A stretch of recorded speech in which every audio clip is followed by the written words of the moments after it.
Atelier de la recherche professorale de l'année.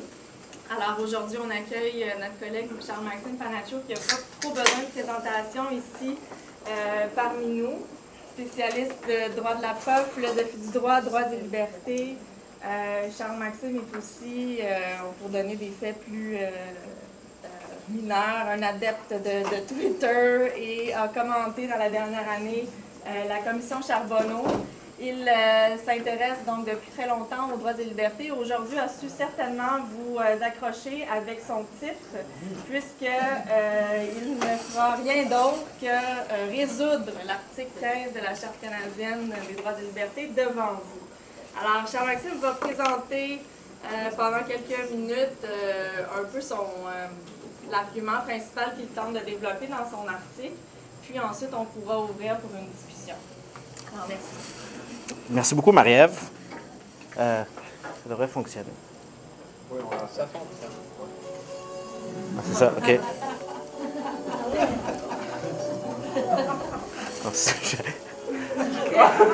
OK. Ça ne peut pas durer très longtemps. OK, alors le texte a été distribué, mais je vais comme prendre un peu pour acquis que ce n'est pas nécessairement tout le monde qui y a jeté un coup d'œil et qui l'a lu attentivement. L'idée derrière le texte, c'est effectivement, l'idée fondamentale, c'est de donner une voie à suivre aux tribunaux pour se sortir du marasme que constitue la jurisprudence, surtout la jurisprudence de la Cour suprême sur l'article 15. Donc, d'une certaine façon, de résoudre l'article 15, mais ce n'est pas une résolution qui est nécessairement simpliste. Donc, je pars de la prémisse que j'ai empruntée au philosophe Bernard Williams, qui dit que finalement, la notion d'égalité, c'est une notion qui, en elle-même, finit par être molle ou triviale, qui n'a pas vraiment de puissance morale, et que pour lui donner une puissance morale, il faut nécessairement l'associer à plusieurs autres idées qu'on connaît d'ailleurs, ou que les gens qui ont l'habitude des droits et libertés connaissent, comme la dignité, la raison ou la justice, et particulièrement la justice distributive. Donc, quand on commence à réfléchir à l'égalité, nécessairement, rapidement, on commence à réfléchir à d'autres choses. Je pense que cette qualité-là de la notion d'égalité est reflétée par la jurisprudence de la Cour suprême, parce que rapidement, on s'est éloigné d'une pure discussion de la notion d'égalité pour se diriger vers des notions comme la dignité. Mais il semble que l'expérience de la dignité qui est disons, survenue entre, disons, Andrews en 1989 jusqu'à Capp en 2008, n'ait pas été tout à fait satisfaisante. Et donc, je considère que la dignité, c'est une des idées importantes qu'il faut garder en tête lorsqu'on analyse et qu'on veut appliquer l'article 15, mais ce n'est pas la seule idée, et c'est peut-être pas l'idée la plus importante. À mon avis, l'idée la plus importante est celle qui a été complètement oubliée dans la jurisprudence, mise de côté, et même jusqu'à un certain point méprisée par la Cour, c'est l'idée de justice distributive. Ou l'idée de, je ne sais pas, raison distributive, mais une espèce de réflexion raisonnée sur les actions distributives de l'État. Donc, quand on pense à l'article 15, je pense que rapidement, on se rend compte qu'il y a deux possibilités, disons, d'analyse substantive de cet article-là. Il y a l'analyse qui se fonde sur la dignité, et il y a une analyse qui se fonde sur la justice distributive.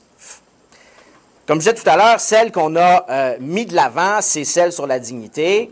Celle qu'on a mis de côté, c'est celle sur la justice distributive. Par contre, je pense qu'on le voit dans les extraits de la jurisprudence que j'ai mis dans le texte ou que j'ai sélectionné pour les inclure dans le texte. L'idée de justice distributive a été mise de côté officiellement, disons, dans la jurisprudence de la Cour, mais elle n'a jamais tout à fait disparu.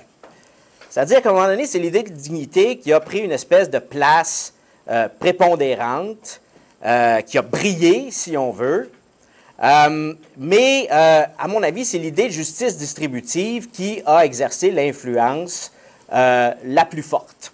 Et en fait, si on se débarrassait, si on laissait faire toute cette notion de dignité-là, je pense qu'on pourrait arriver exactement au même résultat que ceux auxquels on est arrivé, simplement sur la base d'une analyse de justice distributive. Mais attention, je ne veux pas exclure l'analyse qui est faite sur la base de la dignité. Je pense que la dignité humaine, l'idée que les humains sont d'une certaine façon égaux en dignité, reste une idée qu'il faut associer à l'article 15, mais ce que je veux suggérer, c'est d'utiliser les deux types d'analyse. Donc, la dignité, oui, je pense qu'on ne voudrait pas s'en débarrasser parce que, par exemple, dans une affaire comme Vreend, il y a une véritable atteinte à la dignité des gens qui sont exclus d'une loi qui interdit la discrimination alors qu'ils font l'objet de discrimination. Mais si on regarde Vreend, en même temps, il y avait aussi une espèce de faute distributive dans le sens où le critère prépondérant qui devrait être appliqué lorsqu'on pense à la distribution d'un bien comme la protection contre la discrimination, ben, c'est le besoin d'être protégé contre la discrimination. Ça, c'était le critère fondamental. Et puis, à partir de ce moment-là, il fallait se demander, bien, qui a besoin d'être protégé contre la discrimination? Il était assez clair qu'un groupe qui avait besoin d'être protégé contre la discrimination, c'était les homosexuels. Et donc, qu'à partir du moment où une législature fait le choix de protéger les gens contre la discrimination, protéger les gens qui ont besoin de protection contre la discrimination, bien, ils ne peuvent pas exclure un groupe qui en a besoin de façon irrationnelle. Ou ne peut pas l'exclure s'il n'y a pas de bonne raison pour l'exclure. Donc, c'est un peu ça l'idée fondamentale. Et puis, je passe à travers la jurisprudence de la Cour suprême pour démontrer justement que finalement, cette idée de justice distributive ou de raison distributive a toujours exercé une influence dans les décisions de la Cour suprême, même si on a voulu l'exclure et qu'on a voulu l'exclure à partir d'Andrews.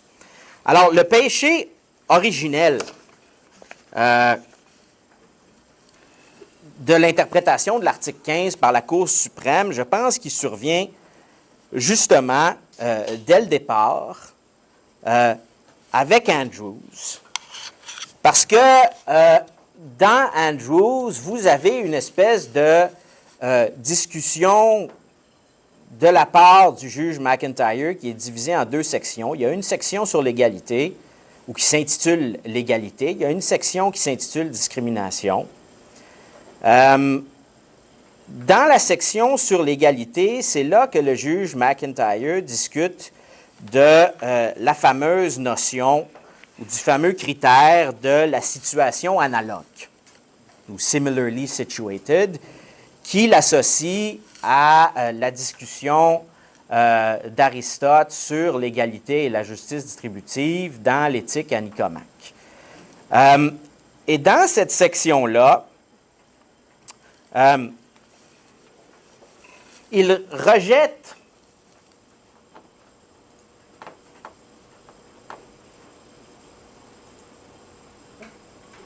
l'idée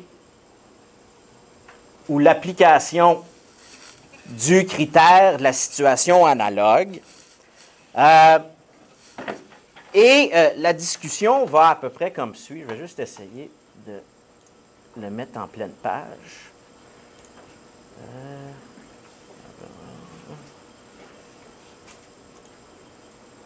Comment je pourrais Je pense par activer la modification. faire? Ouais, très bonne idée. Et puis...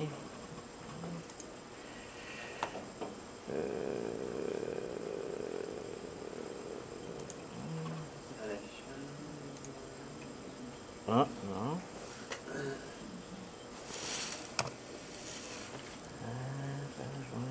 Non.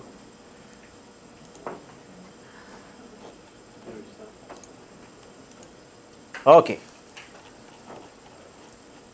Alors, voici comment le juge McIntyre s'exprime lorsqu'il rejette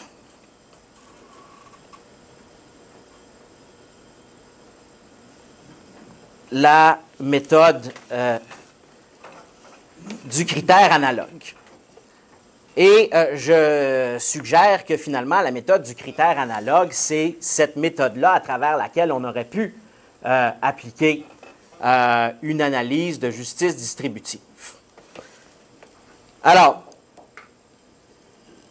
le critère de la situation analogue, c'est the proposition, je m'excuse, je vais parler anglais parce que le texte est en anglais.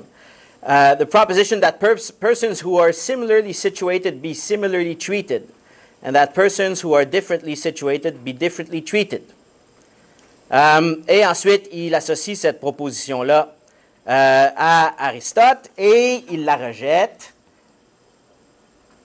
en disant the test, as stated, is seriously deficient in that it excludes any consideration of the nature of the law. Et il dit finalement, les lois nazies qui étaient racistes auraient pu être considérées comme étant conformes à l'article 15 parce qu'on traitait tous les gens d'origine juive de la même façon et on traitait tous les autres de la même façon. Bref, l'espèce d'idée formelle d'égalité qu'on associe souvent avec la Déclaration canadienne des droits et que tout le monde, évidemment, veut rejeter. Il n'y a personne qui veut adopter cette conception niaiseuse de l'égalité. Tout le monde accepte que l'égalité qu'on recherche sous l'article 15, c'est une égalité substantive. Évidemment, l'égalité, ou la notion d'égalité, si on la fonde sur la dignité ou si on la fonde sur la justice distributive, ça demeure deux analyses substantives d'égalité. Mais bref, ensuite, il continue, il est d'accord avec ce qu'avait dit un autre juge de la Cour d'appel de l'Alberta, je pense, qui dit finalement, le test, le critère de la situation analogue accepts an idea of equality which is almost mechanical with no scope for considering the reason for the distinction. Et ensuite, si vous allez un petit peu plus en bas, moreover, the test is not helpful. After all, most laws are enacted for the specific purpose of offering a benefit or imposing a burden on some persons and not on others. The test catches every conceivable difference in legal treatment. Donc, le problème ici, ce serait que si on appliquait ce test-là, finalement, on considérait comme étant discriminatoire toutes les distinctions qui sont faites par les lois. Qui était un peu la suggestion qui avait été faite, je pense, à l'époque par Peter Hogg, et qu'on peut opposer à une autre suggestion qui avait été faite par la juge McLachlan, alors qu'elle était à la Cour d'appel, qui disait finalement la discrimination, une violation de l'article 15, c'est toute distinction qui est déraisonnable. Et puis, bon, ben, pour la petite histoire, ce qui est arrivé, c'est qu'on a rejeté cette façon de voir les choses parce qu'on disait, ben, ça mélange trop l'article 1er puis l'article 15, puis c'est tellement important de les garder séparés, l'article 1er puis l'article 15, parce que c'est pas la même chose. Évidemment, je m'élève contre cette espèce d'obsession, une obsession qui est complètement formaliste, il faut le dire, contre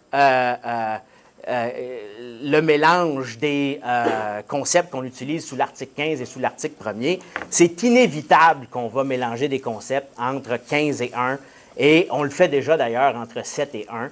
Donc, à un moment donné, il va falloir accepter et abandonner cette idée que, finalement, on peut toujours faire une distinction conceptuelle entre la justification et la justification à une atteinte et l'analyse qu'on fait sous les dispositions qui protègent des droits. Donc, le juge McIntyre dit on ne peut pas adopter le critère de la situation analogue parce que il faut considérer le contenu de la loi, son objectif, son impact, etc. Et évidemment, il n'y a personne qui est en désaccord avec ça. Et donc, le problème ici, c'est qu'on vient associer le critère de la situation analogue, qui est le critère à travers lequel on pourrait appliquer une analyse de justice distributive, à cette notion ONI, qui est l'égalité formelle ou l'égalité telle qu'on la considérait apparemment à l'époque de la Déclaration canadienne des droits.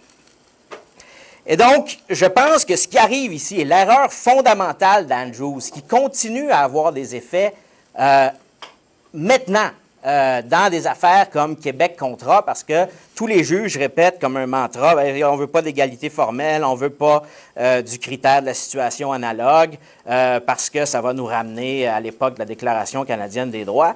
C'est d'avoir associé Aristote, et en fait de l'avoir diffamé en l'associant à la notion d'égalité formelle. Parce que la discussion d'Aristote dans l'éthique à Nicomaque, c'est une discussion sur la justice distributive. Ce n'est pas une discussion sur l'égalité formelle. Aristote est bien conscient que l'égalité formelle, c'est une notion qu'on veut appliquer seulement une fois qu'on a déterminé quels étaient les critères substantifs ou substantiels qu'on voulait appliquer pour la distribution des bénéfices et des fardeaux. Donc, de dire que finalement, la méthode ou le critère de la situation analogue, c'est un critère formel, c'est complètement faux. Évidemment, il faut l'interpréter dans son contexte et il faut l'interpréter de façon substantive. Ça requiert une analyse qui souvent va probablement être controversée, difficile, de justice distributive, qui requiert qu'on se pose des questions, mais qu'est-ce qu'on a distribué? Quel est le critère approprié pour la distribution de ce bien-là, ce bénéfice-là ou de ce fardeau-là? Et est-ce qu'on a exclu des gens à qui on aurait dû distribuer ce bien-là sur la base du critère qu'on a déterminé? Et si on les a exclus, bien, est-ce que c'était pour des bonnes raisons? Donc, c'est ça que je veux dire essentiellement par une analyse générale de raisons distributives. Et évidemment, on constate rapidement qu'une fois qu'on a fait cette analyse-là, bien, on a pas mal terminé aussi l'analyse en vertu de l'article 1er. Donc, on s'est pas mal posé la question, est-ce que la distinction est justifiée et raisonnable dans une société libre et démocratique? Donc, on n'a plus besoin de l'article 1er.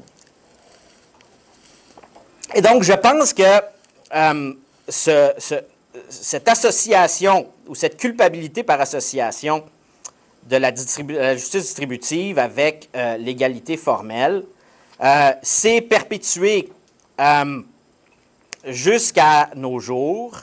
On a essayé, il me semble, de s'en sortir en faisant appel à la notion de dignité.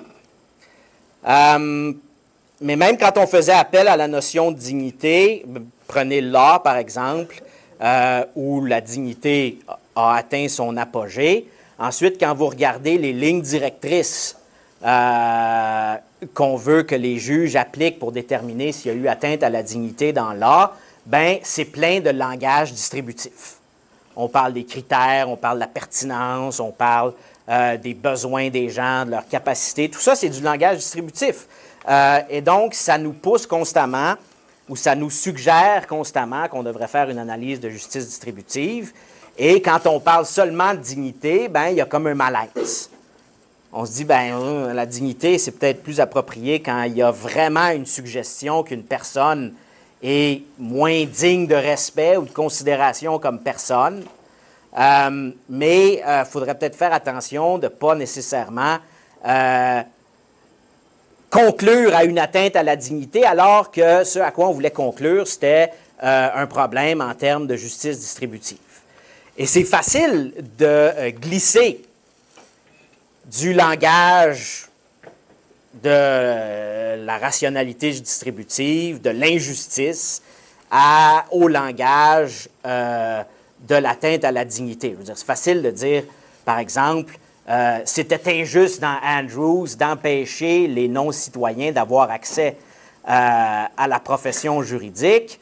On peut aussi dire, ben, c'était une atteinte à la dignité des non-citoyens de ne pas avoir accès à la profession juridique. Mais à ce moment-là, on a comme un peu dénaturé la notion de dignité, qui est une notion qui est fondamentalement associée à l'espèce d'inviolabilité de la personne humaine en tant que personne humaine. Puis quand vous commencez à dire des choses, bien, de ne pas avoir accès comme citoyen, comme non-citoyen à la profession juridique, c'est une violation de l'humanité d'une personne, bien, c'est comme si vous étiez en train d'enlever un petit peu de mordant à la notion de dignité, alors que la conclusion, et c'est un peu ce que reflète la discussion des juges McIntyre et Laforêt lorsqu'ils concluent dans Andrews, la conclusion, c'est que de ne pas permettre aux non-citoyens d'avoir accès à la profession juridique, c'est injuste, c'est irrationnel du point de vue de la justice distributive. C'est simplement de dire, bien, le critère approprié, ce n'est pas la citoyenneté, ou ça ne devrait pas être à prime abord la citoyenneté, ça devrait être des choses comme la formation professionnelle et la capacité à exercer la profession juridique. Donc, ce rejet-là s'est perpétué. On a essayé la dignité un bout de temps. Et éventuellement, il y a eu une insatisfaction à l'égard de la dignité. Je pense qu'une partie de cette insatisfaction-là, est due à une insatisfaction à l'égard des résultats. Donc, quand les gens sont fâchés contre les résultats auxquels arrive la Cour suprême en matière d'égalité, bien, ils disent qu'il faut changer le critère. Mais je pense qu'une partie de l'insatisfaction, c'est une insatisfaction qui est liée à l'espèce d'inadéquation de la notion de dignité en elle-même pour appliquer l'article 15 et pour donner une espèce d'application complète à l'article 15. Donc, il aurait fallu préserver une place pour la justice distributive. Et jusqu'à ce jour, on ne l'a toujours pas redécouverte. L'arrêt le plus récent, c'est l'arrêt Québec Contra, mais qu'on connaît mieux sous le nom de Éric contre Lola. Ce qui est intéressant dans cette affaire-là, je pense que les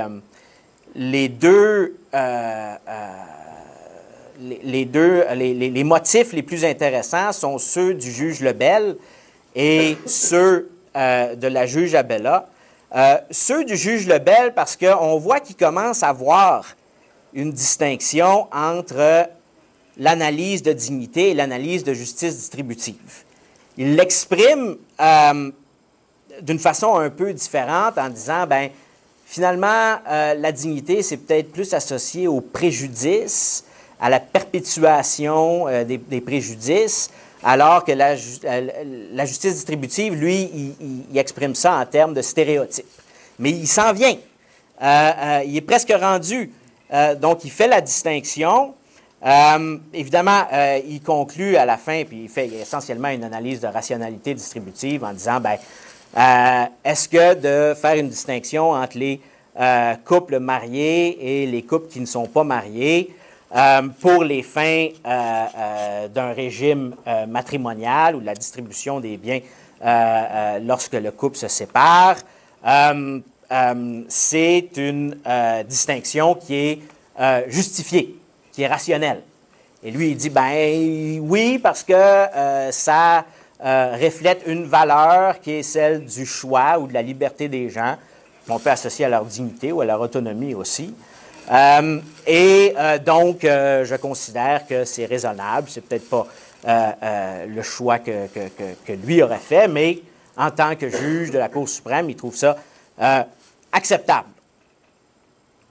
Donc, il commence à faire la distinction. Il conclut que finalement, il n'y a pas de discrimination. Les autres motifs qui sont particulièrement intéressants, c'est ceux de la juge Abella. Parce que la juge Abella, avec la juge McLachlan, c'est un peu elle qui, je crois, est à la source du rejet de la notion de dignité, le retour à la notion d'égalité substantive. Mais quand on lit ces motifs, on se rend compte très rapidement que ce sont des motifs qui sont essentiellement des motifs de justice distributive. Donc, les choses qu'elle examine, c'est, par exemple, est-ce qu'on peut considérer les couples non mariés comme étant essentiellement dans la même position que les couples mariés? Essentiellement dans le sens substantif du terme. Est-ce qu'il y a une bonne raison de les distinguer pour les fins du régime matrimonial ou pour les fins du régime québécois de distribution de la propriété entre conjoints?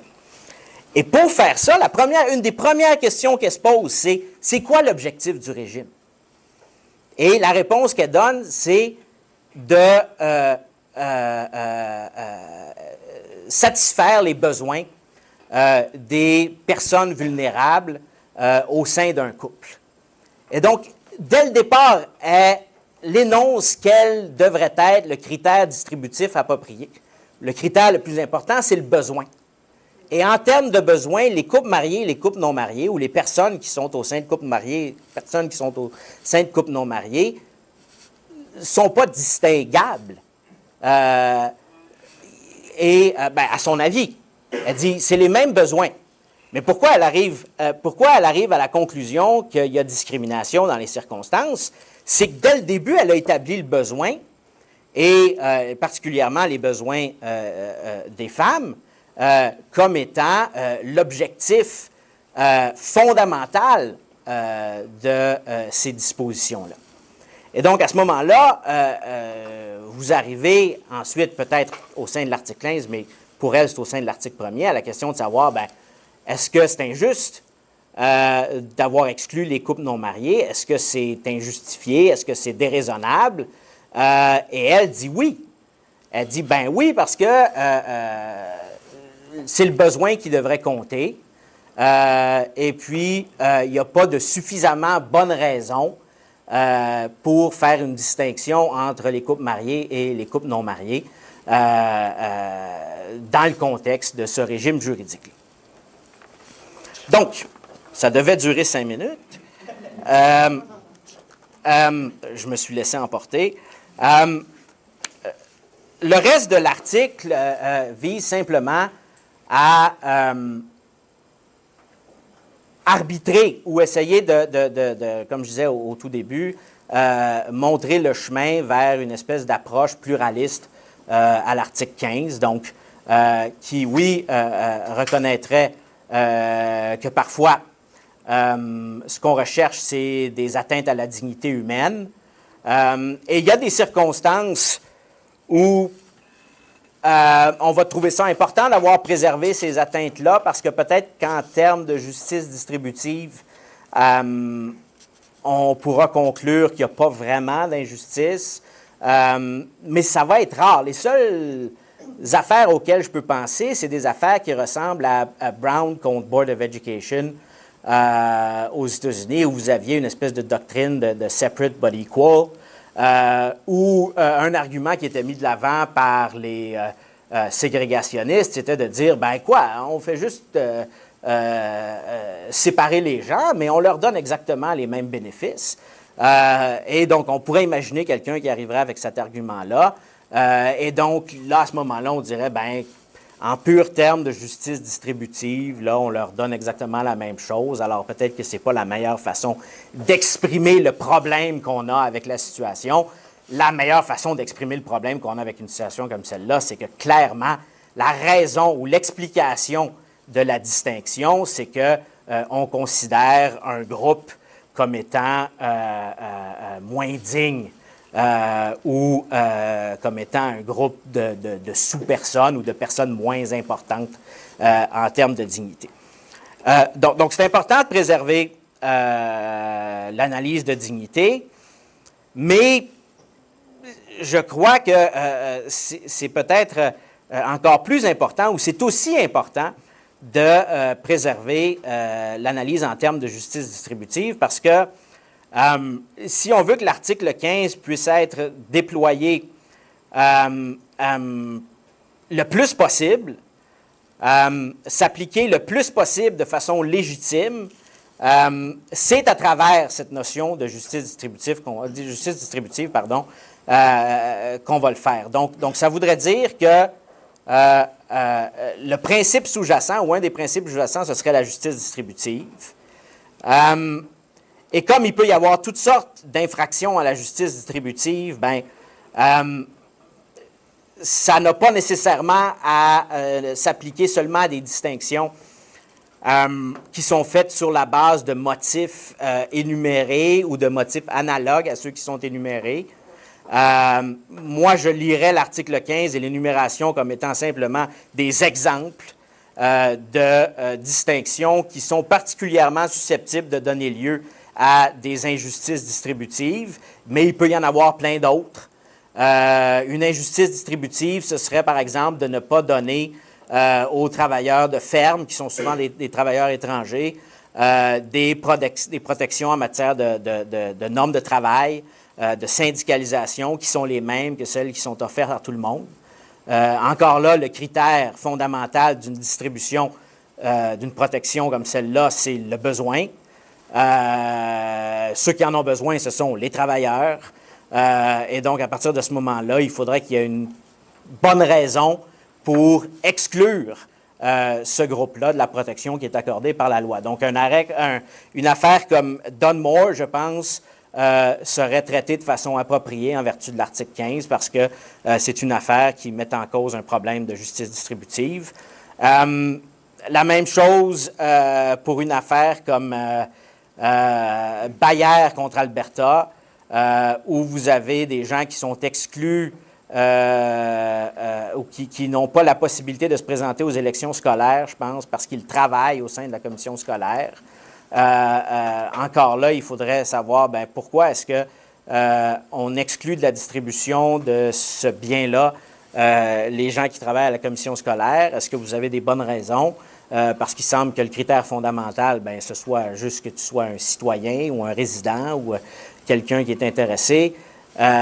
Et donc, on pourrait traiter cette affaire-là sous l'article 15, qui me semble beaucoup plus approprié que d'essayer de développer une espèce de doctrine bizarre de droit positif à travers l'article 2 qui finalement crée plus de difficultés qu'autre chose.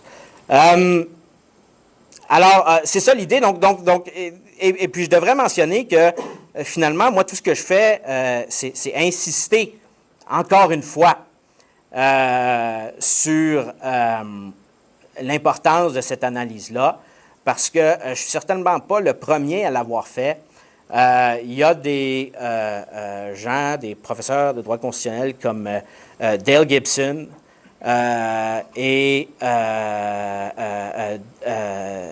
David Beatty à l'Université de Toronto qui ont publié des choses. Gibson, ça fait longtemps. Il a été rejeté pour les mauvaises raisons par la Cour suprême parce qu'on l'a associé encore une fois à l'égalité formelle.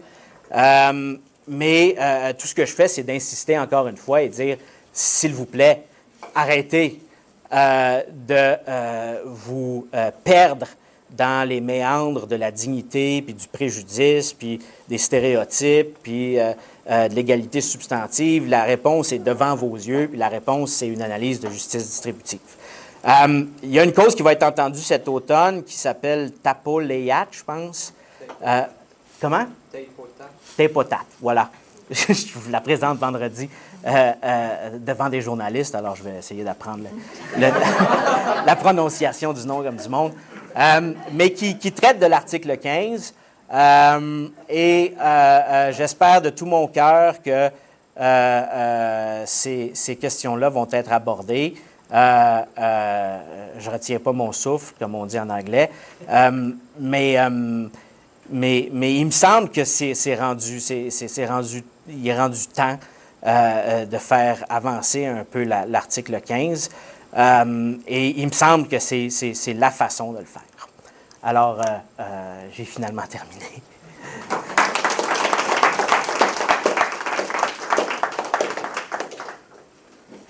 Alors, merci. Est-ce qu'il y a déjà des questions? C'est bon, c'est bon?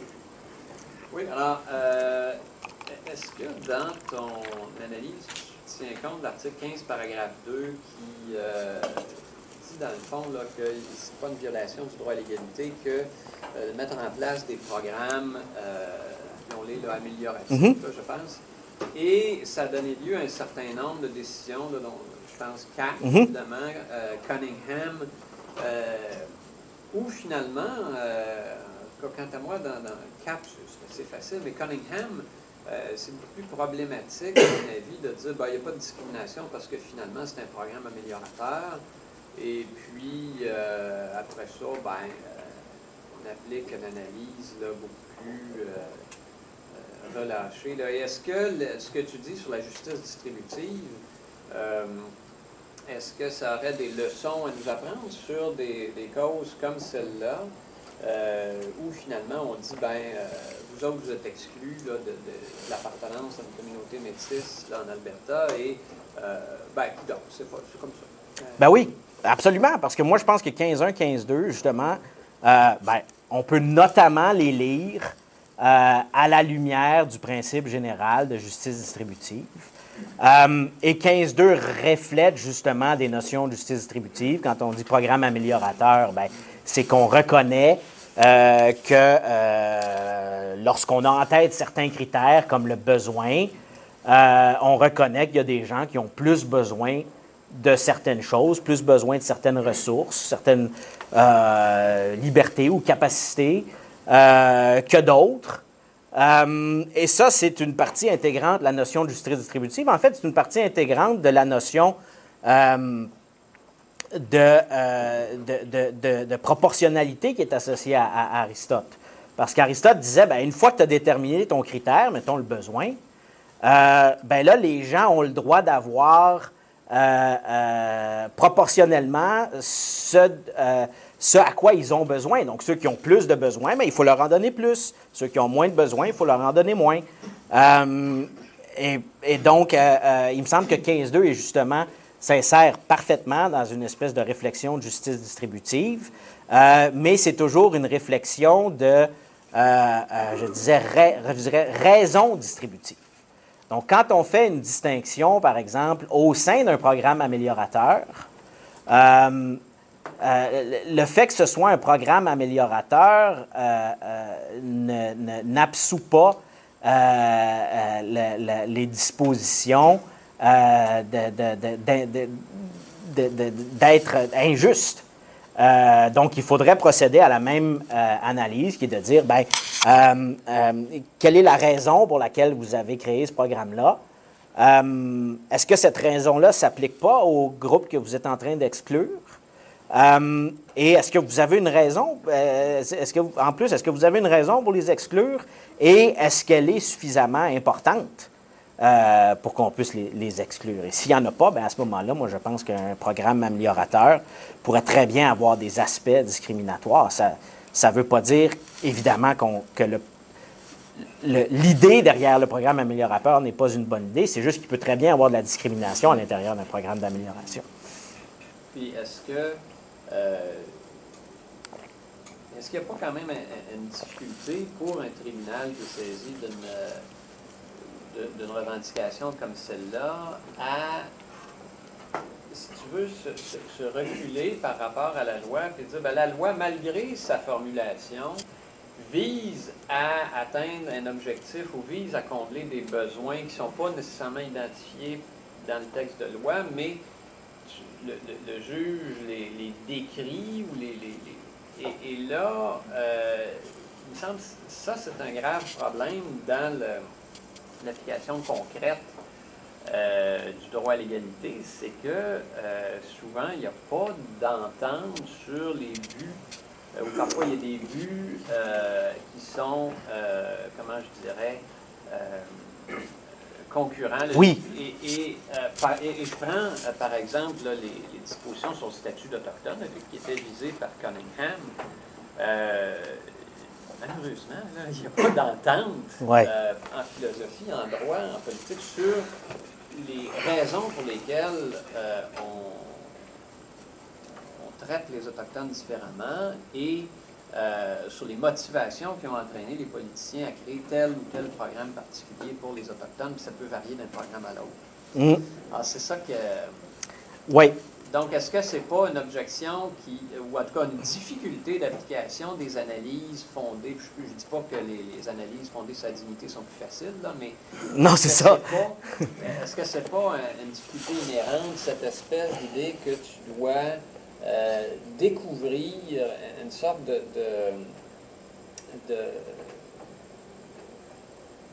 d'idéalisation d'idéalisation des objectifs qui n'est pas nécessairement précise, qui n'est pas nécessairement valable. Oui.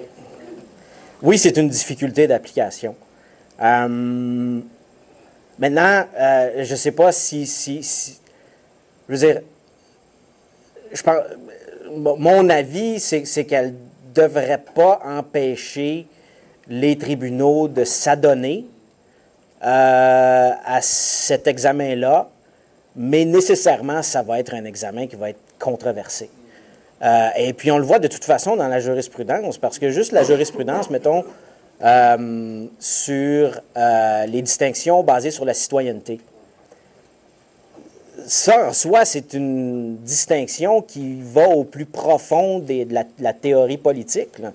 Je veux dire, il y a des gens qui sont des cosmopolites qui disent, bien, ça ne devrait jamais faire une différence si tu es un citoyen ou si tu n'es pas un citoyen. Il y a des gens qui disent, bien là, wow, là, la citoyenneté, il faut que ça serve à quelque chose. Et puis, c'est raisonnable de faire certaines distinctions sur la base de la citoyenneté. Mais finalement, dans ces affaires-là, mettons la voix. Finalement, le désaccord est sur est-ce que la citoyenneté, ça peut être pris en considération? Et si oui, pour quelle fin? Est-ce que c'est juste des petites affaires symboliques ou est-ce qu'on peut distribuer, par exemple, des postes à la fonction publique sur la base de la citoyenneté? Et puis là, bien, il y a trois séries de motifs qui, je crois, ont des conceptions différentes de jusqu'où peut aller la citoyenneté, puis jusqu'où c'est important. Et c'est la même chose dans les affaires, je pense, de programmes améliorateurs, parce que quand on se pose la question, bien, vraiment, c'est quoi l'objectif? D'abord, quand on se pose la question, bien, il faut qu'on pense à un bon objectif, là. On se dit, bien, donc il y a un aspect d'idéalisation là, ou de reconstruction de l'objectif. Et là-dessus, il peut y avoir des désaccords. Donc, à ce moment-là, c'est peut-être aux tribunaux de juste être conscients du fait que ça, c'est controversé et donc d'être conscients peut-être des limites de leur légitimité. Ça revient à mes vieilles amours sur l'article 1er, puis la réserve des tribunaux, mais ce serait de dire, bien, si c'est raisonnable ou dans une marge, disons un éventail de solutions raisonnables, j'interviendrai pas comme tribunal. Donc, peut-être que ce qui motive, entre autres, les motifs du juge Lebel et de la juge McLaughlin dans Québec Contra, c'est quelque chose de ce genre-là, où on dit, bien, sur le fond, là, c'est controversé, et puis le juge Lebel, lui, le fait sous l'article 15, la juge McLaughlin le fait sous l'article 1er, mais sur le fond, c'est controversé, alors je vais leur laisser. Mais ça n'empêche pas qu'il faut quand même faire l'exercice avant pour dire, bien, y a-t-il un gros problème ou il y a juste un problème qui est de la nature d'un désaccord fondamental, et puis à ce moment-là, ben, je vais me retirer, et puis je vais laisser la possibilité au Parlement et puis évidemment, les juges vont être en désaccord sur est-ce que c'est un gros problème ou est-ce que c'est un problème suffisamment controversé pour que je réserve mon jugement. Mais ça fait partie de la nature de l'exercice, je pense. Alors, David, Nelson et moi sur la liste. OK. Excellente présentation. J'ai trouvé ça super intéressant. Merci bien. J'ai une question, deux questions en fait. Tu as dit que, puis je te crois, là, que ton analyse est porteuse d'espoir pour l'article 15. Mais j'ai Oui, aussi le souci mais pas tant que ça. Il ne faut pas exagérer. Ce qu'il dit, il dit. Oui, oui. OK. Disons que c'est porteur de certains espoirs, mais Oui. j'ai une certaine préoccupation qu'avait Sébastien par rapport à la mise en application concrète. C'est-à-dire que je suis d'accord avec toi que l'article 15 doit aller de l'avant, puis on doit sortir finalement des marasmes de la jurisprudence qui dure depuis Andrews. La seule chose, c'est que j'ai l'impression que peu importe le critère que les juges vont adopter, ça ne sera jamais vraiment facile. Non, les résultats mais non. sont toujours insatisfaisants parce que si on regarde l'analyse après la dignité. Bon, ben là, il y a un paquet d'analystes qui ont expliqué que c'était super compliqué puis que statistiquement, à peu près toutes les causes de redistribution matérielle étaient rejetées. Mm-hmm. Sauf quand c'était entre des couples. C'est le privé Ouais. qui paye entre eux, bien ça, c'est correct, mais quand c'est l'État, non. Sous CAP, j'ai une étudiante, Marie-Hélène Haché, qui a fait une recherche il n'y a pas si longtemps, un an ou deux, là, sur les critères de CAP.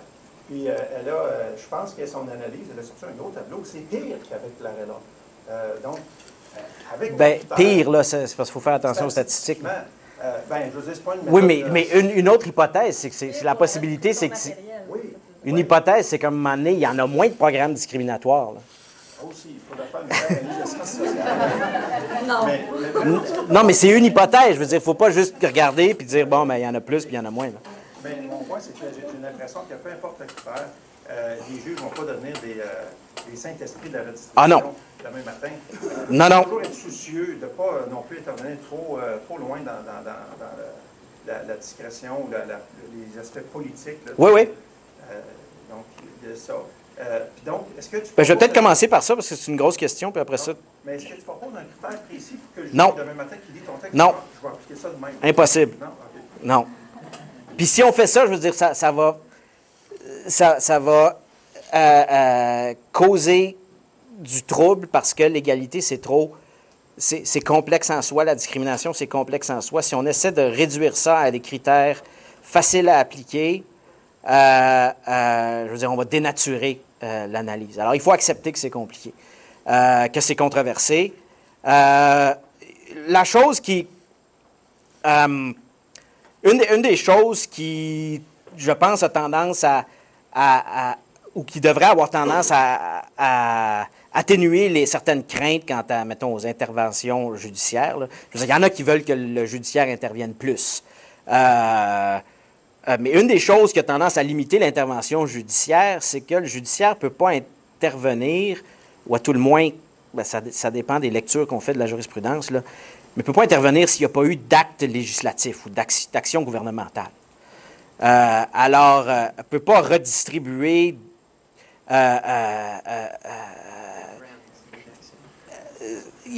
non, mais il y avait une distribution de la protection, et puis à partir de ce moment-là, on dit, ben, est-ce que vous l'avez fait de façon raisonnable?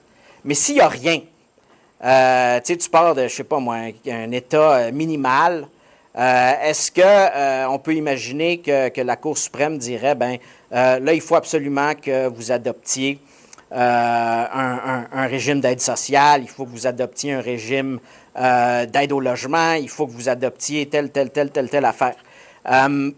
Ce serait difficile. Évidemment, on pourrait redéfinir l'inaction comme étant de l'action, finalement. Je veux dire, mais ça, c'est un obstacle. Ça prend une distribution, un acte distributif. Donc ça, déjà, je veux dire, ça limite les possibilités de la Cour.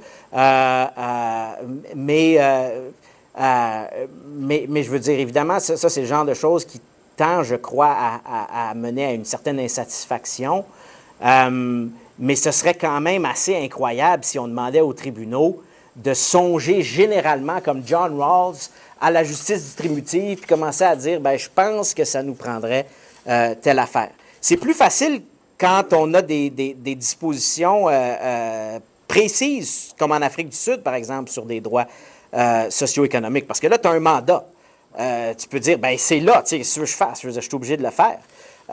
Mais quand il n'y a rien, je pense que de le faire sous l'article 15, ça crée un malaise aussi. Il y a comme un obstacle intellectuel à cette possibilité-là. Il y aurait 7, sinon, dans ce cas-là, ça serait 7. Oui, oui, mais s'ils le veulent bien. mais encore là, il faudrait qu'il y ait la reconnaissance d'obligations positives sur la base de 7. Je veux dire, moi j'ai rien contre, là, mais ça a l'air difficile. C'est ça. Merci beaucoup. Merci. OK. Je prenais un commentaire et après une question. Le Oui. commentaire, c'est me supplémente l'idée. La Cour constitutionnelle colombienne a développé la notion d'état de fait non constitutionnel pour se prononcer quand il n'y a rien. Oui. C'est-à-dire quand il y a une discrimination systématique dans la société, que c'est un fait social, Mhm. et que le gouvernement n'adopte pas aucune politique pour Mhm. repérer la situation. Il y a plusieurs décisions de la Cour constitutionnelle colombienne sur le sujet. Un premier dossier, c'est l'état de fait non constitutionnel dans les cas de personnes déplacées par la violence et le conflit armé interne, que les gens doivent quitter son lieu de résidence, aller ailleurs sans rien.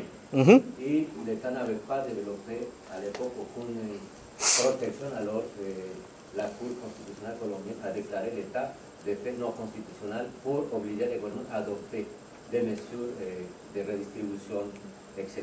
Juste une précision sur la base de quelle disposition ou quelle sorte de disposition. Mais il y a aussi le principe d'égalité, la base de l'article Oui. 13, OK. et des autres, disons que cette personne mérite la même protection qu'une personne qui n'a pas fait face à la OK. violence, par exemple. Oui. Il y a un autre dossier qui était aussi déclaré état de fait non constitutionnel, c'est le cas de personnes détenues, parce qu'en Colombie, il y a 120 000 détenus, mais les espaces dans les prisons sont seulement pour 60 000. C'est-à-dire qu'il y a le double de détenus que les espaces prévus dans les prisons. Alors, Oui. il y a la violation aussi systématique des droits des personnes détenues. Ok, c'est seulement pour donner Oui, oui.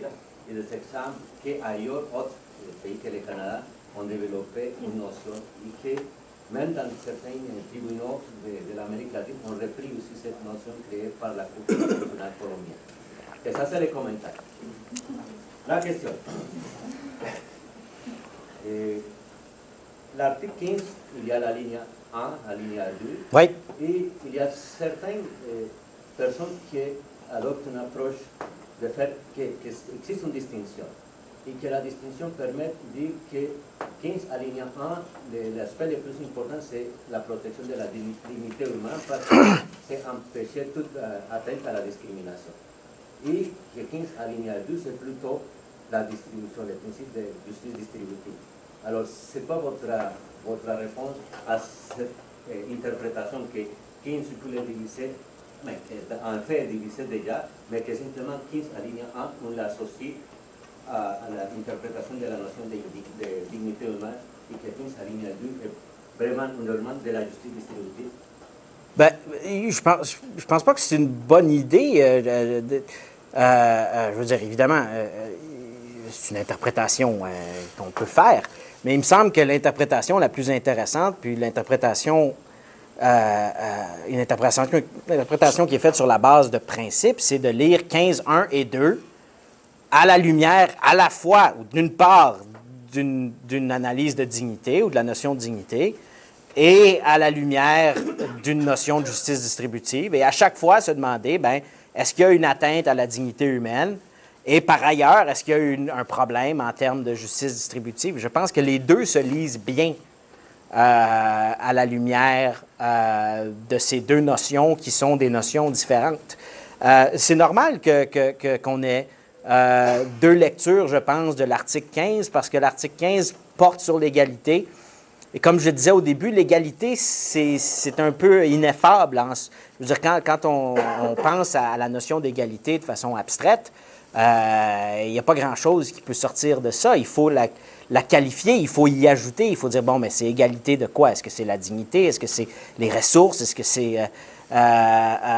et puis, donc, nécessairement, il faut qu'on y ajoute. On a ajouté, bon, on ajoute la dignité parce que, je veux dire, ça fait partie, disons, de notre culture, je dirais, morale, éthique. On ajoute la justice distributive, la raison distributive. Mais c'est à cause de cette espèce de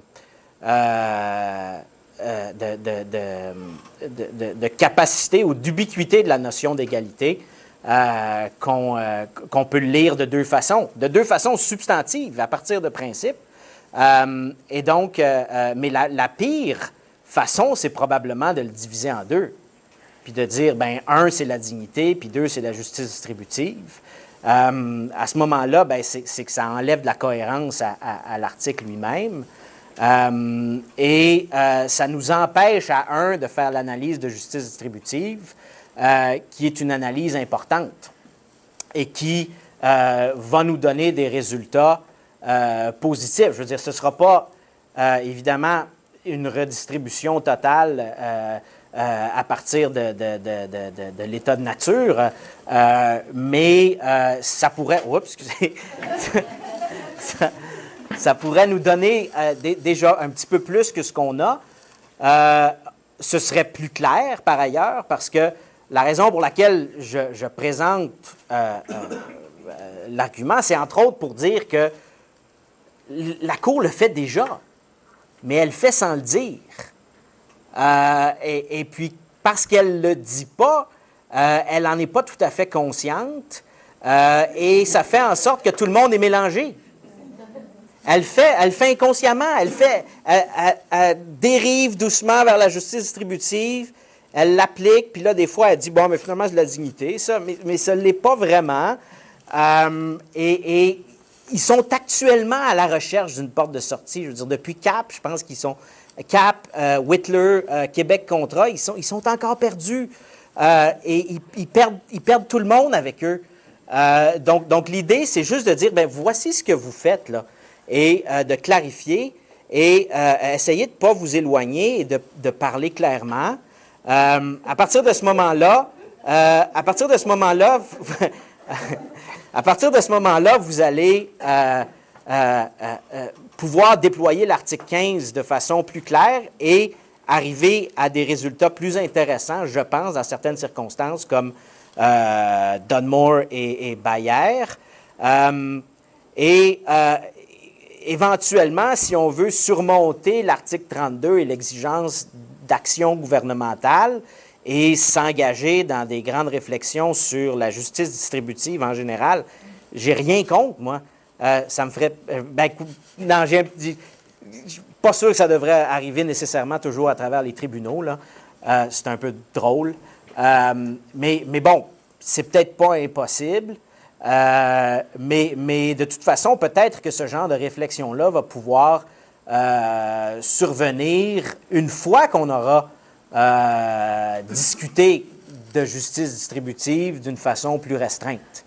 Une fois qu'on aura une doctrine sur la justice distributive, ben peut-être qu'on pourra construire là-dessus puis dire, bon, ben, je ne sais pas, moi, à partir de l'article 15, ça prend nécessairement un salaire minimum, un salaire garanti minimum pour tout le monde, ou certains droits au logement.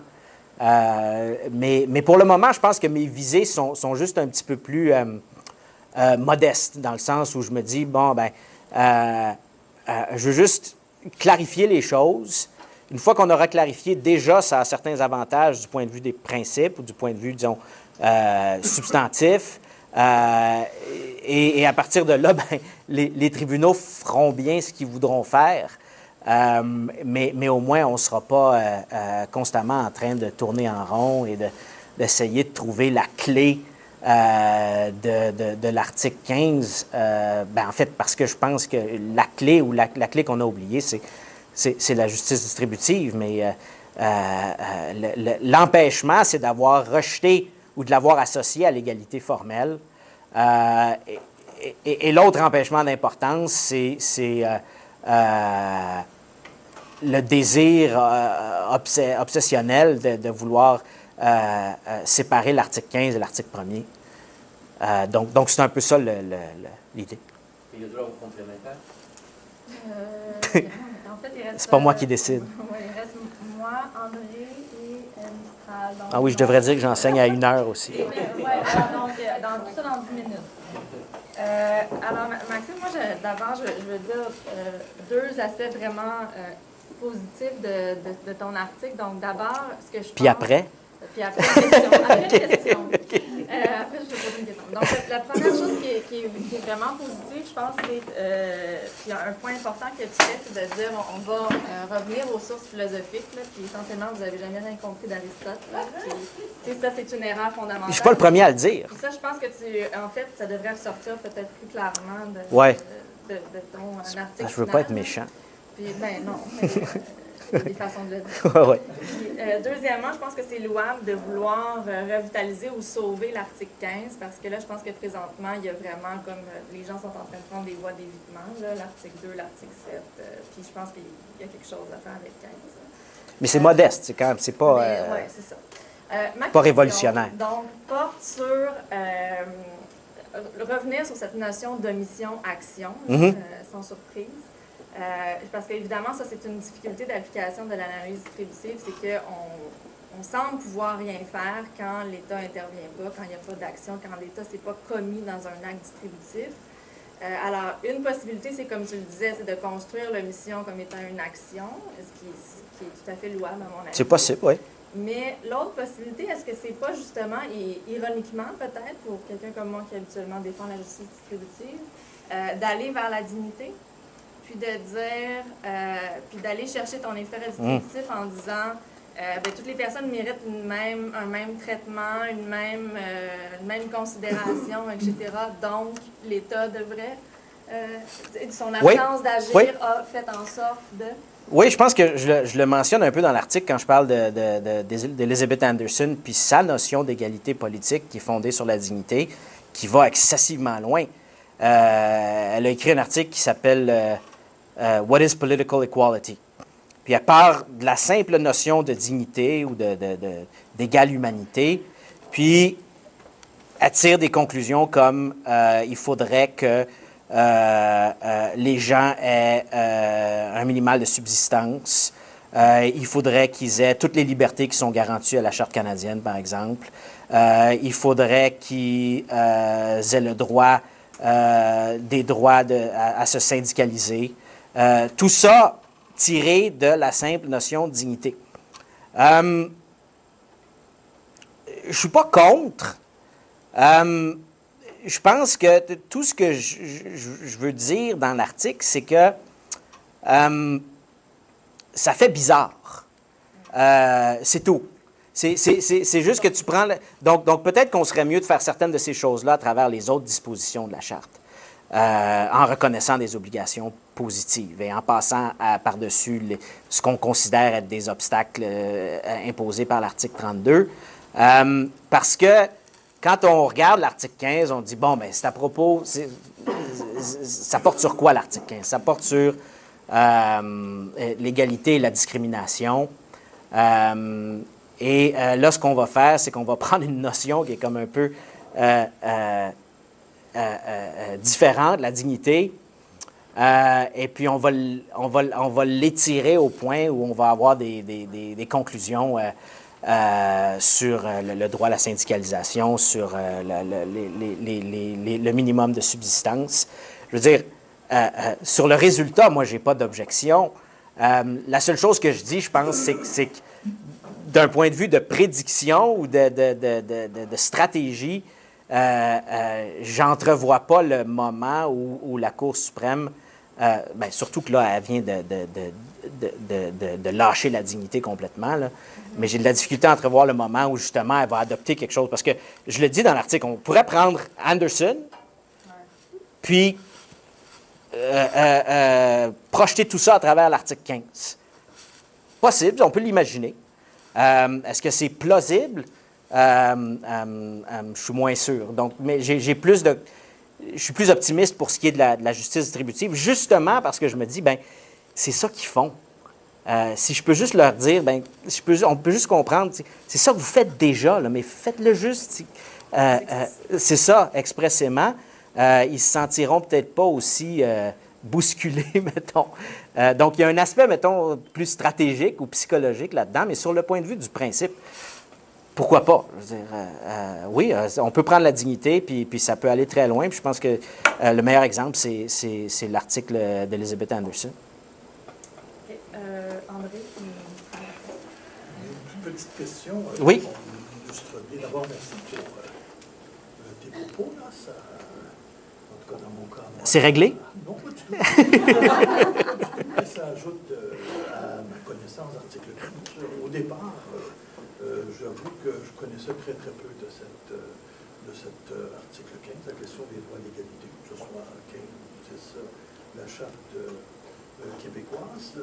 Pourtant, je patauge continuellement, moi, avec les droits linguistiques, dans la question de l'égalité.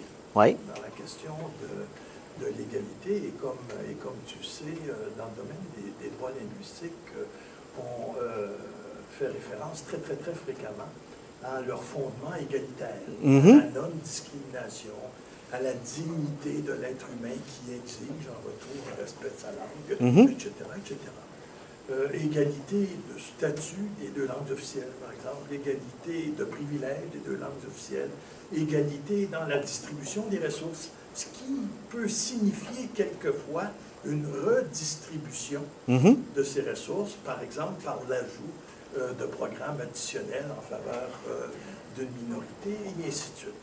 Bref, je ne connaissais rien à la question de l'article 15, mais la question de l'égalité, c'est quelque chose avec laquelle je suis familière. On a toujours jugé dans la question des droits linguistiques que puisqu'un droit linguistique renferme sa propre conception de l'égalité, il ne vaut pas, mais absolument pas, de référer aux droits à l'égalité de l'article 15 ou à ceux que l'on retrouve dans les chartes provinciales. S'il vous plaît, là, on va tenir ça de façon très, très, très distincte, très, très, très séparée. Jamais on va s'inspirer des droits à l'égalité, même si on parle toujours d'égalité.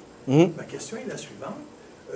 Lorsque, comme toi, on réfléchit, on étudie sur cette question des droits à l'égalité, est-ce qu'il y a une réflexion qui va tirer sa source, qui va référer à la situation que l'on trouve dans le domaine linguistique?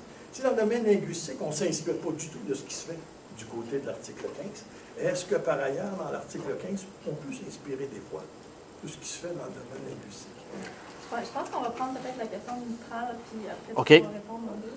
Alors, j'ai manqué une partie de ta présentation, mais c'était parce que j'exerçais mon statut de client égalitaire sur la chaise de dentiste. Alors, OK. Tu n'as pas besoin de te justifier. Parce que visiblement, ça m'aurait, une autre partie m'aurait sûrement intéressé, ça m'a très intéressé le coup qui a frappé. Et ma question, c'est sur cette volonté de justice distributive et égalité et tout le phénomène d'autorégulation qui est promu dans notre société. Moi, je le vois particulièrement dans mes deux secteurs, la technologie, l'autre secteur, c'est dans le domaine du droit d'auteur, où il y a une revendication pour des groupes de la société de s'autoréguler. Ouais. Et donc, de créer des règles qui s'appliquent seulement à leurs petits groupes, qui sont, et ça mène nécessairement à avoir constamment des protections différentes. Ouais. Selon des secteurs différents. Oui. Est-ce que c'est abordé, et évidemment leur justification c'est toujours, oui mais nous, c'est parce que c'est correct parce que on l'a collectivement choisi là. La revendication c'est laissez-nous gérer notre avoir et puis nous on va faire des règles qui nous concernent. Puis, évidemment ça fait comme des secteurs de société là, qui sont assujettis à des règles particulières. Est-ce que dans ce phénomène d'égalité et de justice distributive, il y a cette réflexion-là qu'à un moment donné, c'est correct d'être inégal si c'est à cause de l'autonomie d'un groupe. Ça peut. Hein? Oui, ben, je le connais pas bien, Cunningham, mais ça peut, dans le sens où, je veux dire, on se pose toujours la question, est-ce que, finalement, ces choses-là, puis là, ben, la première chose que je dirais, c'est que, évidemment, la Charte canadienne, elle s'applique juste, en principe, au gouvernement. Mais le gouvernement entérine Ben, c'est ça. Quand le gouvernement entérine, là, on peut aller chercher la substance ou aller attaquer ce genre de programme-là. Et ça me fait penser à tout le débat sur les facultés de droit religieuses, où ces gens-là, sur la base du droit à la liberté de religion, s'excluent, ou en tout cas se donnent la permission de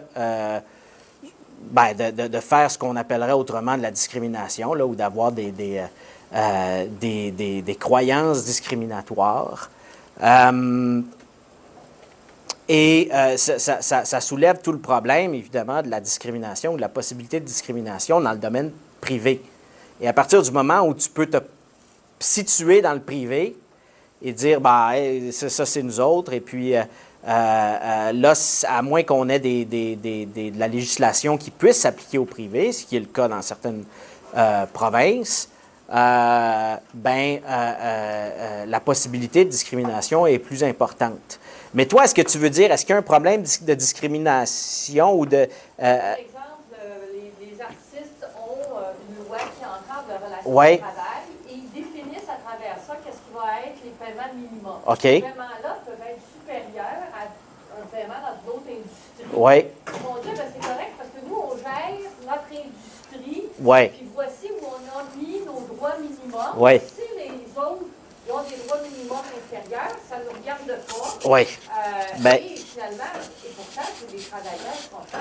Ben oui, mais là, c'est ça. Moi, je pense qu'on pourrait utiliser une espèce d'analyse générale de raison distributive et dire, mais la question qu'on se pose, puis évidemment, eux autres, ils vont réagir en disant, non, on est différent, non. Mais la question, c'est, êtes-vous pareil ou êtes-vous différent? Puis à partir de quels critères est-ce qu'on évalue la similarité puis la différence? Et puis ça, c'est toujours controversé parce que les gens disent, bon, ben nous autres, il faut qu'on puisse se réguler parce qu'on n'est pas pareil à tel autre secteur.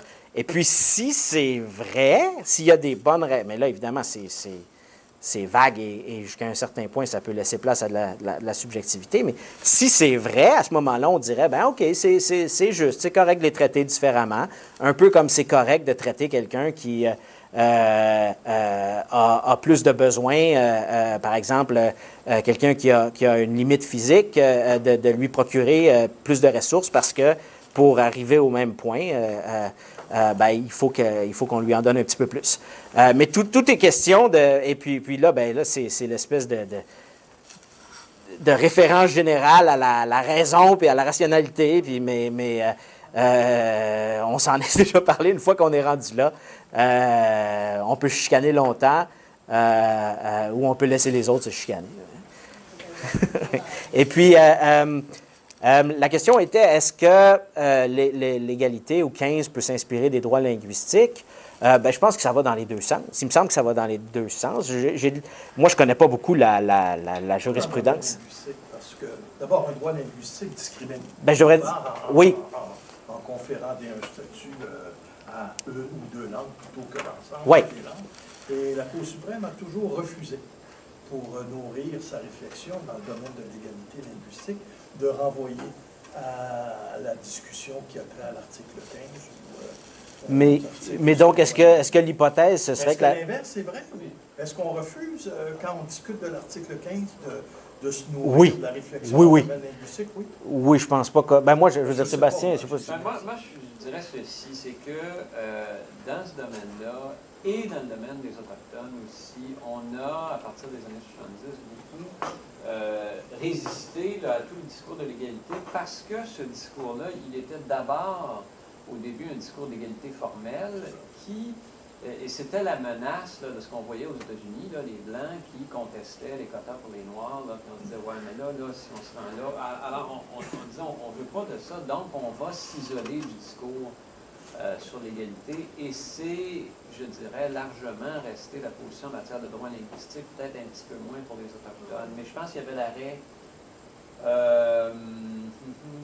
Gosselin de 2005, où il y a un petit paragraphe là, du juge Lebel, là, je présume que c'est le juge Lebel, parce que je pense que c'était la Cour, là, mais qui dit, eh bien, les droits linguistiques ne s'opposent pas vraiment au droit à l'égalité. En fait, ils témoignent d'une conception substantielle de l'égalité. Mais la Cour suprême n'a jamais été beaucoup plus loin que ce petit paragraphe-là. Est-ce que l'inverse, c'est vrai? Dans ta réflexion, lorsqu'on regarde toute la jurisprudence qui porte cette fois-là sur l'article 15, est-ce que là aussi, il y a étanchéité? Est-ce qu'on refuse d'aller voir ce qui se passe du côté linguistique? Oui. Je pense qu'ils ont déjà assez de troubles avec 15. Ils se mettraient le doigt dans un autre engrenage. Parce qu'évidemment, il peut y avoir des controverses très, très, très profondes entre une notion de justice qui reconnaît les droits linguistiques et un certain type d'identité, et une notion de justice qui est très, très abstraite et qui veut s'éloigner, mettons, des distinctions et qui veut être très, très universelle. Alors, je pense qu'ils essaient d'éviter ce genre de conflit profond d'idéologie ou de philosophie politique. Ils sont prudents. Ça fait des réflexions qui sont bien en parallèle. Bien, j'aimerais, moi, évidemment, nous, je pense qu'on aimerait, on aimerait ça que ça finisse par discuter, oui, et que ça puisse tout ça être intégré dans ou qu'on essaie au moins d'intégrer tout ça dans la pensée, dans une pensée, bien, quitte à avoir des débats, mais pour des raisons peut-être plus politiques ou de prudence, j'ai l'impression qu'ils ne s'aventurent pas trop. Hein. L'habilitation mutuelle peut être intéressante parce que ben oui. dans le pays, la Cour suprême en droit des peuples autochtones distingue, parle pas de l'article 15, mais distingue les droits des peuples autochtones, des droits protégés par la Charte, en vertu des grandes philosophies qui les sous-tendent, qui sont distinctes. Donc, les droits des peuples autochtones sont des droits collectifs, sont vus, les injustices des autochtones sont comme étant historiques et structurelles, alors que les droits d'inégalité, par exemple, seraient sur une base individuelle. Mais on trouve les mêmes débats dans la philosophie sur la justice distributive. Oui, c'est ça. On s'attache aux individus, mais on pourrait penser à une notion plus dense de justice distributive qui s'intéresse davantage aux C'est ça. institutions. C'est ça, mais là, on a un débat interne, je pense, à l'intérieur de la justice distributive. Mais ce serait bien qu'on le caractérise comme ça et que les gens puissent débattre. De quelle conception de la justice distributive Oui. on peut s'inspirer pour... Oui, il y a des conceptions plus identitaires, je pense, et puis qui donnent une place à l'identité. Puis il y en a qui sont plus universalistes, puis disent, ben il faut arrêter de mettre l'accent sur ces choses-là, parce que au bout du compte, on veut simplement mettre l'accent sur le fait. Puis c'est un débat à l'intérieur même de l'égalité, je pense, ou de la notion d'égalité, parce que on se dit, ben l'universaliste va dire, ben, on est tous des êtres humains, pourquoi est-ce qu'on se distingue d'une façon ou d'une autre? Et puis, il y en a d'autres qui vont dire, ouais, mais là, tu sais, je veux dire, il faut faire des distinctions appropriées. Et donc, l'égalité, c'est un peu ce que Williams dit dans son article, The Idea of Equality. Il dit, toutes ces idées-là, éventuellement, finissent par entrer, ou des fois finissent par entrer en conflit. À un moment donné, une conception de la dignité peut entrer en collision avec une autre conception de la dignité. Mettons, la dignité comme identité, la dignité comme appartenance à la race humaine, ça finit par causer des problèmes, là. Et puis la même chose pour, mettons, l'égalité d'opportunité ou l'égalité de résultat. C'est une notion qui est très malléable, mais en conséquence, est difficile à contenir. Donc, elle fait juste susciter des débats et elle n'apporte pas de réponse à quoi que ce soit. Alors, on va te laisser aller en donner ton cours, Jean-Marc. Oui, c'est ça. On va te remercier pour un débat aussi intéressant. Merci.